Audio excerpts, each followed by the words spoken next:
I'm Carolyn Rye, School Board Chair. This workshop of the School Board of the City of Virginia Beach is hereby convened at 4:00 p.m. on this 12th day of January 2021.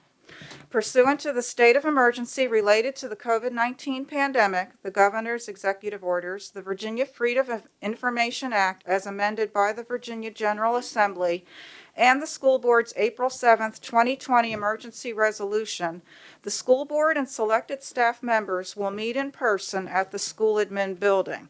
However, at this time, it's impractical and unsafe to allow other persons to attend the school board meeting due to physical distancing and safety precautions related to the pandemic. Members of the public will be able to observe the school board meeting through live streaming on vbschools.com, broadcast on VBTV Channel 47, and on Zoom. It's the school board's protocol to break at 5:30 p.m. to prepare for the regular school board meeting to begin at 6. At 5:30, the school board will conclude unless the board votes to continue the informal meeting until 5:45. That would conclude no later than 5:45 to allow the school board and school administration the time to prepare for the regular 6 o'clock meeting. So with that, and my only notation is that at the formal meeting, when we get to the agenda, going to be suggesting a slight revision to condense it a little bit given our speaker volume tonight. And information right now, I'll be asking, and we've gotten staff okay to defer the new course and textbook adoption. So just be, and you can talk about that informally in between meetings, but wanted to alert you to that. So with that, I'm happy to turn it over now to Dr. Bergen. Hello, sir. Good evening, Madam Chair. Vice Chair Melnick, who is joining us by Zoom, and board members, Dr. Spence, for our viewing public. My name is Mark Bergen. I'm the Chief of Staff, and it is my pleasure to be with you here again to share some updates about our ongoing support for students in both in-person and virtual learning. The presentation overview for this evening is different than what we have presented for the last 5 or 6. This is going to be just a handful of slides, 3 or 4 slides, and lots of opportunity for you to dialogue with Dr. Demetria Lindsay and with staff. So as listed on the slide, we are anticipating Dr. Lindsay joining us via Zoom. We're just confirming that her link is working, and then assuming that she is with us, we're still looking for her to join us. She had triple commitment today. So she was working to be with us between 4 and 4:30. So I'll just forewarn the board, when Dr. Lindsay is able to join us via Zoom, she has some prepared remarks to share. And then if you have questions for Dr. Lindsay, then you will want to do so while we have her with us during Zoom. And then when she has a hard stop, is my understanding, at 4:30.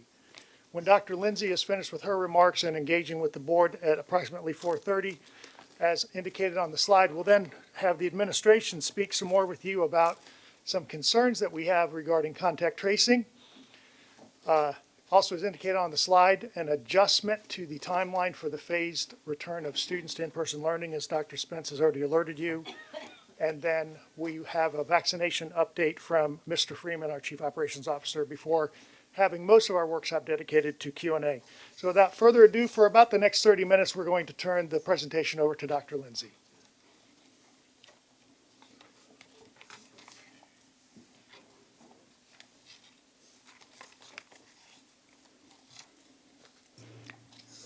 Welcome, Dr. Rye. Here.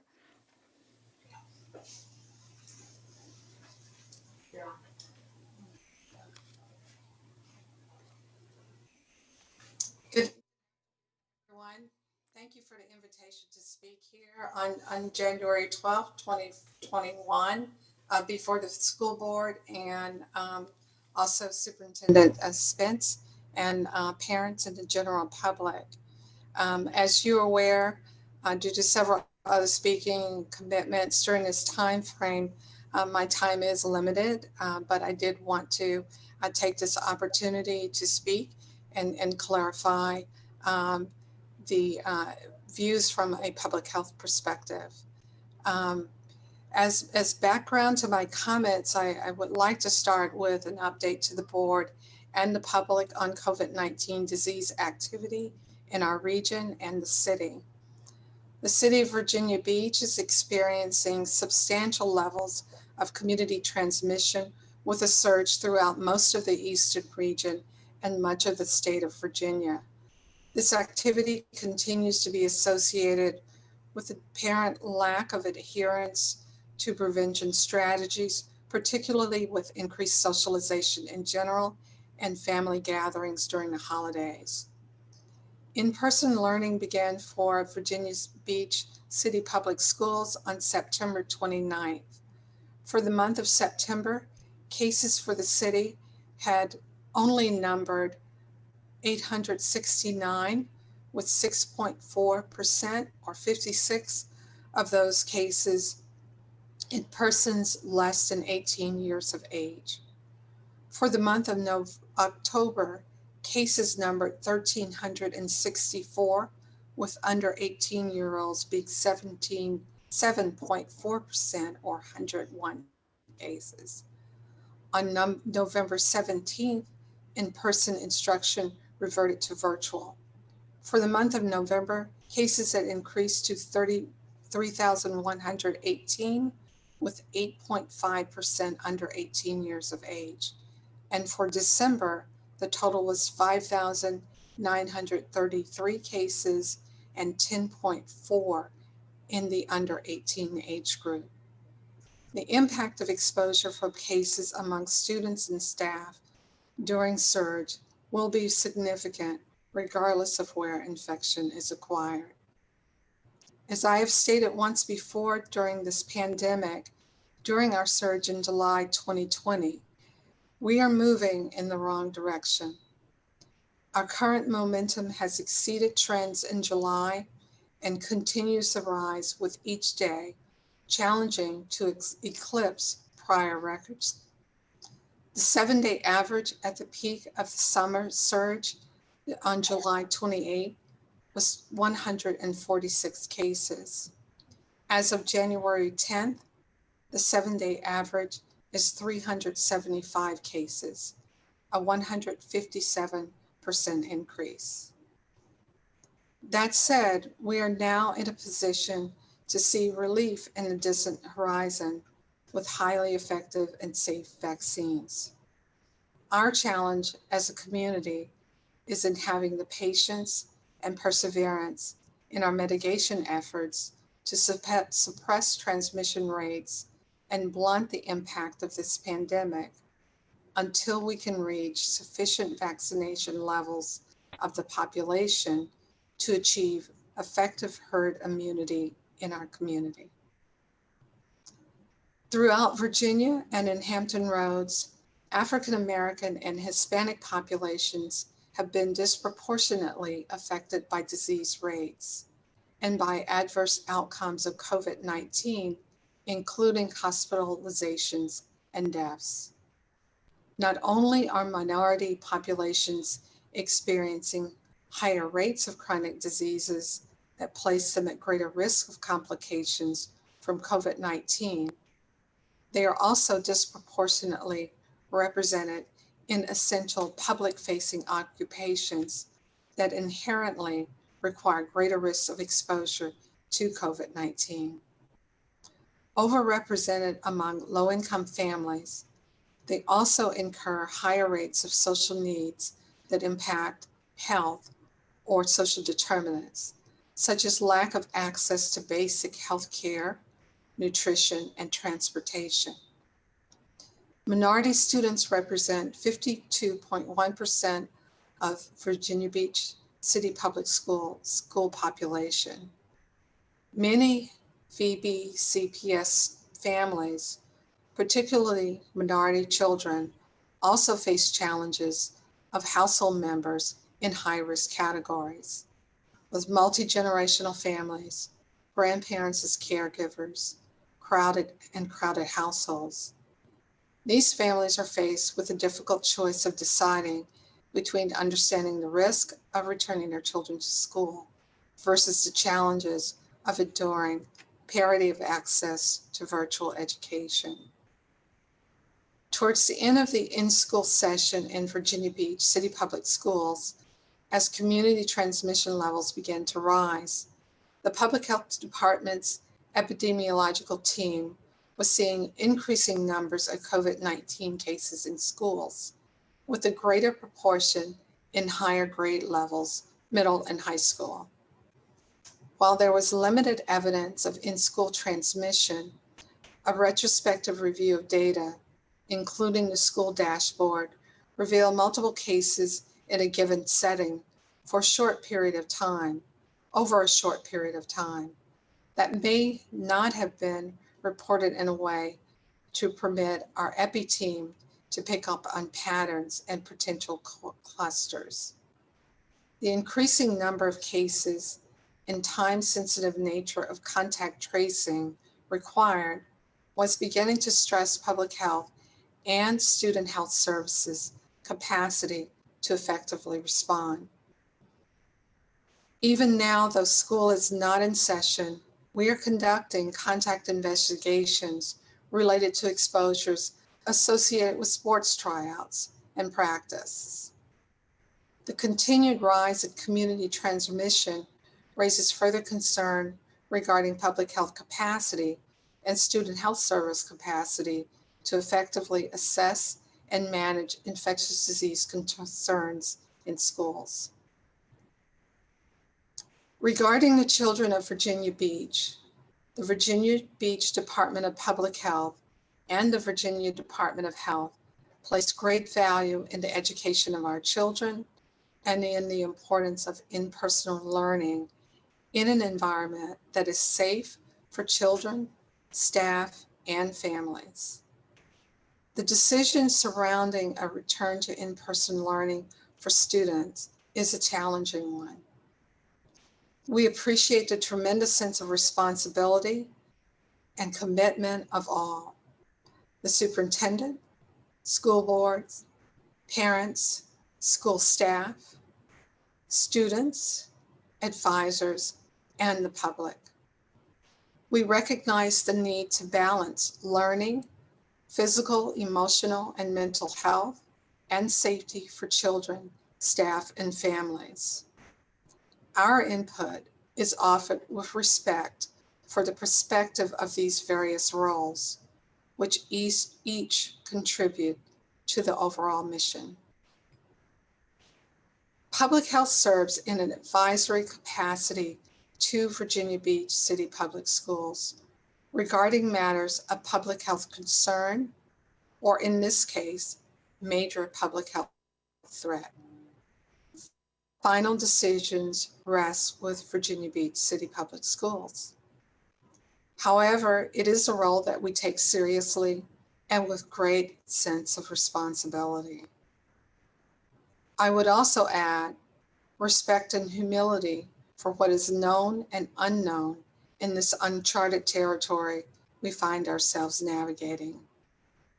While we know much more than was known at the beginning of this pandemic, the full risk and impact under current levels of substantial community transmission and surge are not known and bear recognition and careful consideration. Data increasingly suggests that school reopenings are unlikely to contribute significantly to community transmission when rates of community transmission are low. And that phrase, when rates of community transmission are low, is often omitted when quoted. And schools have infection prevention measures in place. However, there appears to be a correlation between increased community transmission and incidence of cases and outbreaks in schools. While we must remain vigilant regarding the prevention and spread of SARS-CoV-2, we need to balance this important objective with the important goal of ensuring in-person education instruction to children of Virginia. It is in this context that I am advising Virginia Beach City Public Schools of my recommendations, which have not changed substantially since my appearance before the school board on December 15, 2020. What has changed is there has been a marked increase in substantial transmission of COVID-19 in the community. It is recommended that the timing for in-person instruction be postponed until community transmission levels have decreased below substantial or at least stabilized. When in-person classes resume, or if Virginia Beach City Public Schools makes the decision to resume in-person learning in the current environment of a surge in cases of COVID-19, the following was recommended. In discussion with Superintendent Spence, while these requests have not been completely met, his proposed compromise is reasonably in line with recommendations. And I might add, I've not seen the full update, but this is based on earlier conversations. As noted, it is preferred and recommended that in-person learning resume when community transmission has decreased below substantial or at least stabilized and begins to show a significant downward trend.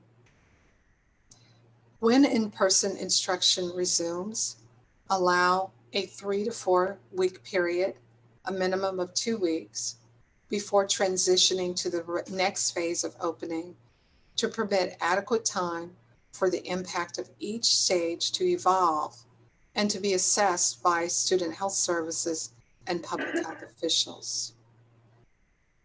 4 weeks counting from the end of the first week would be equivalent to 2 incubation periods for COVID-19, which is the reason for that period of time being recommended.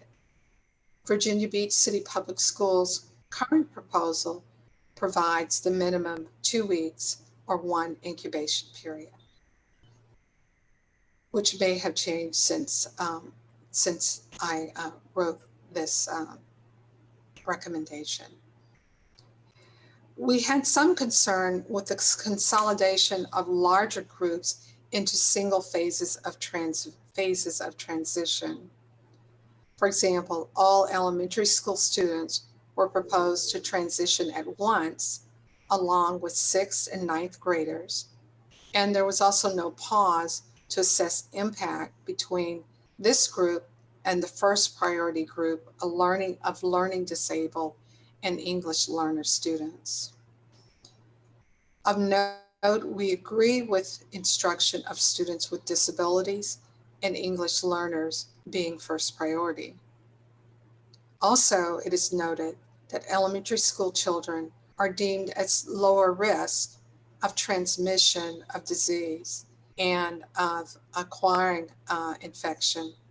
And the initial instruction of 1 grade each of middle and high school is in relatively low numbers, reportedly 150 to 200 students per building. Transmission risk does increase, however, with age, and adolescent transmission, speaking of middle and high school students, is on par with that of adults. We agree with the strong focus on mitigation strategies and with the superintendent's plan to start compliance review teams to visit schools for spot checks and to respond to complaints. Public Health has requested and been given permission to also conduct periodic visits as our resources permit.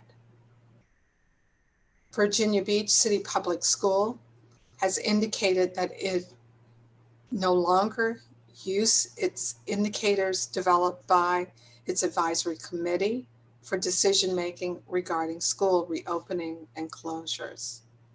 However, VDH recommends that schools use CDC indicators to assess school transmission and risk along with other factors such as adherence to mitigation strategies, consideration of school impact, and local impact to inform decision-making regarding reopening. We recommend close monitoring of internal measures reflective of potential school impact, such as case and outbreak data, school and staff absenteeism and staff capacity, including student health services, support staff and teachers, and the impact of absenteeism and shifts in proportions of in-school and virtual learners on the ability to achieve parity in optimal student-teacher ratio.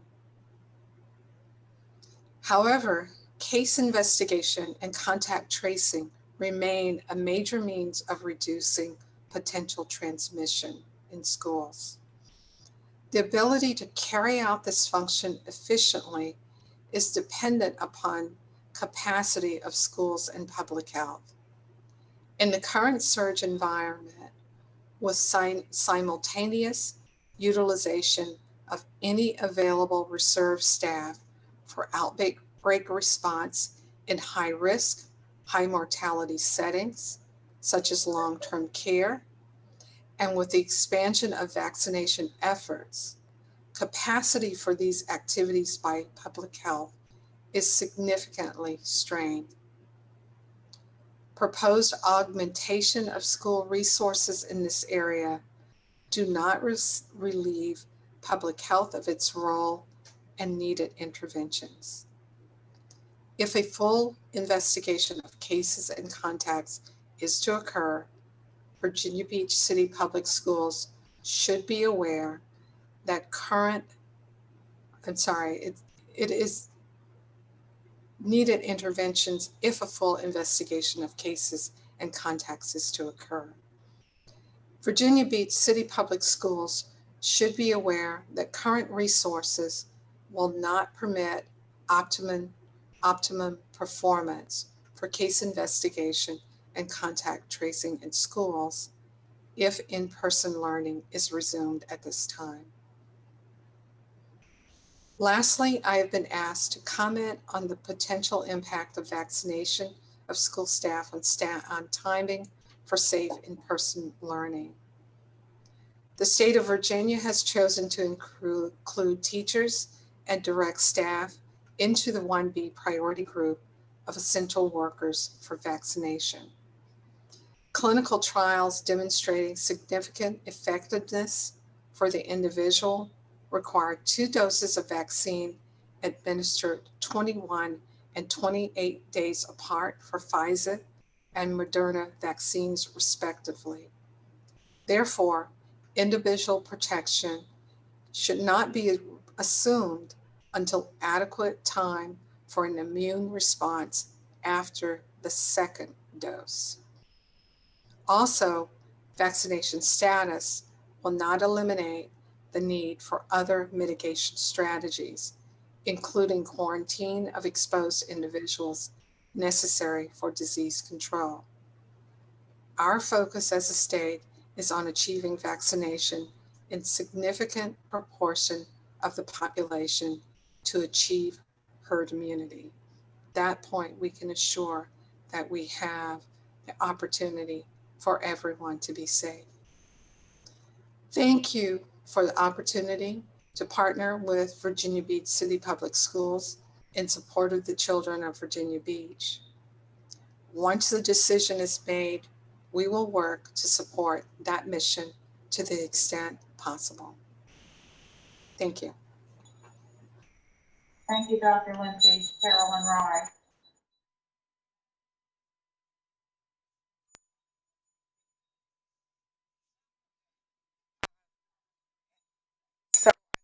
Short on time, we'll try to capture questions. If you feel your question is shared by other colleagues, I'll encourage you to do that. So let's start with Mrs. Weems. Thank you, Dr. I'm Lindsay. having a little difficulty understanding, just so you're aware. Thank you, Dr. Lindsay. And respect to vaccine.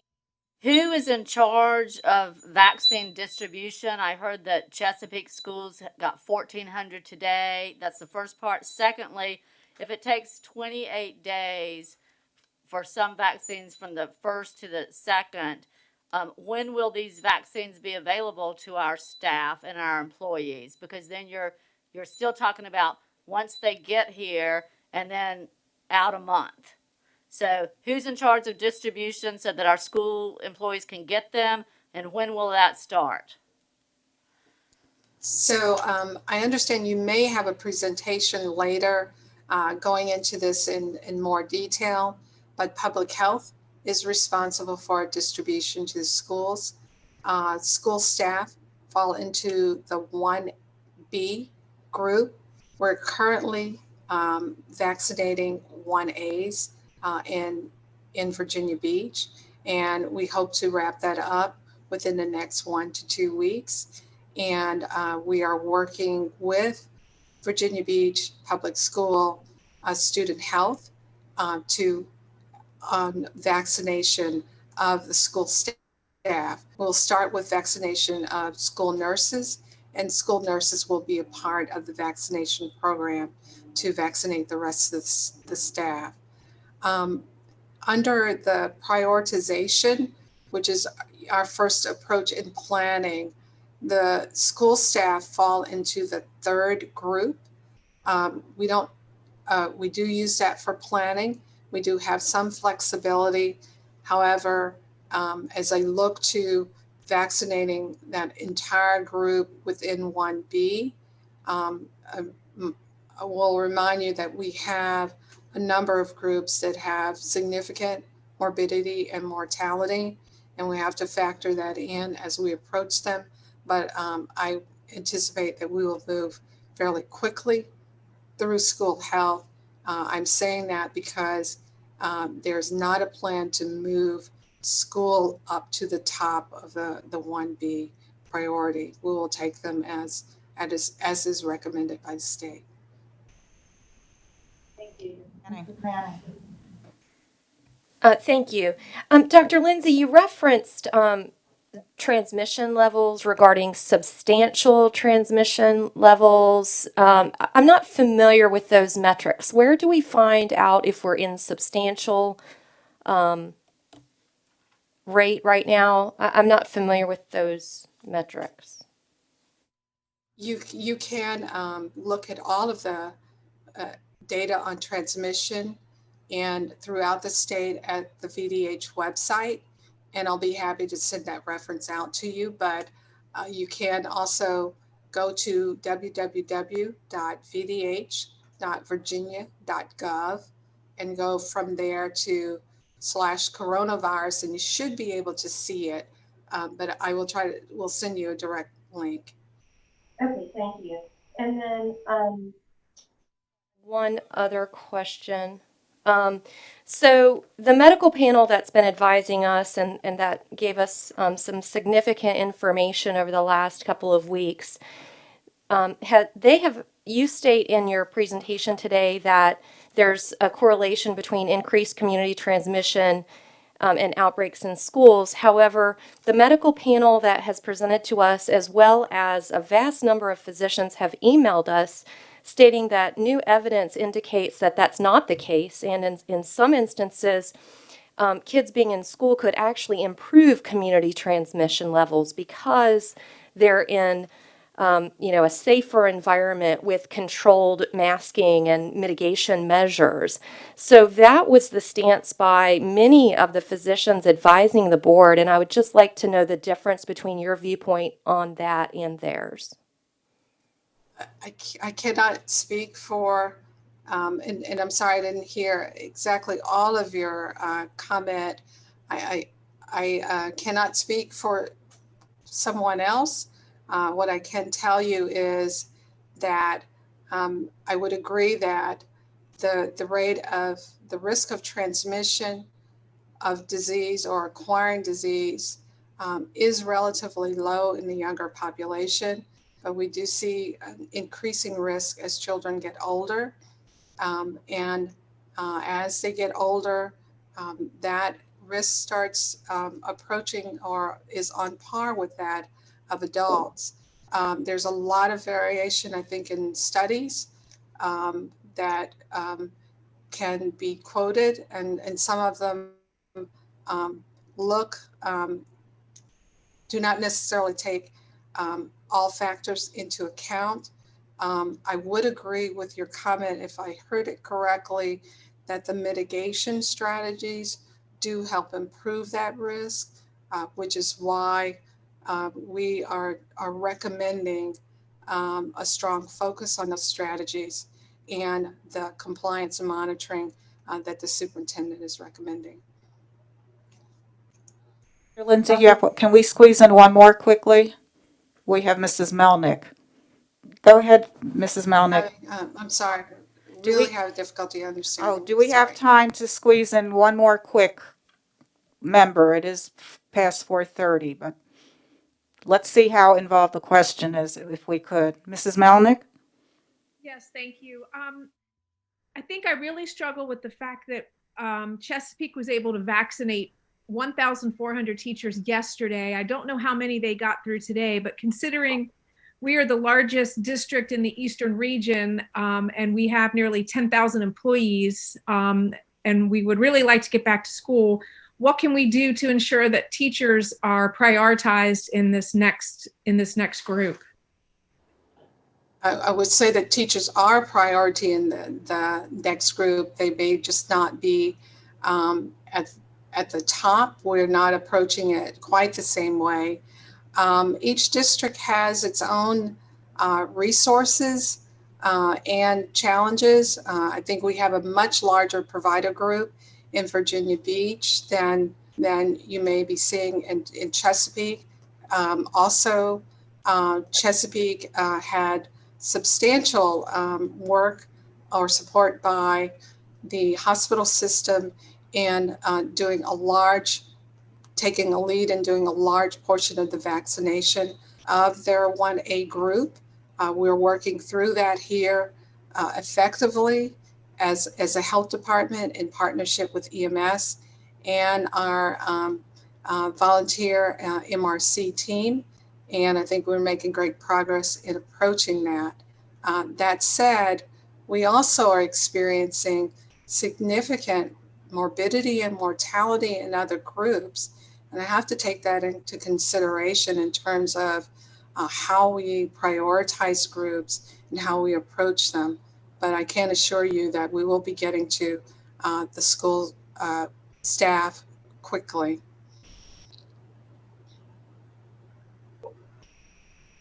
Is that it, Mrs. Melnick? Yes, thank you. Dr. Lindsay, how are we doing with time with you? It's 4:35. I think I'm seeing I need to move on. I figured as much. I mean, on behalf of my colleagues, we say thank you. Now, because we were limited to 3 members, maybe we can follow up to see how others may follow up with you. We can figure that out offline, if there's any others here who have any remaining questions, but don't want to take up your time right now. If you have other questions that you could submit, we'll be happy to address those as well.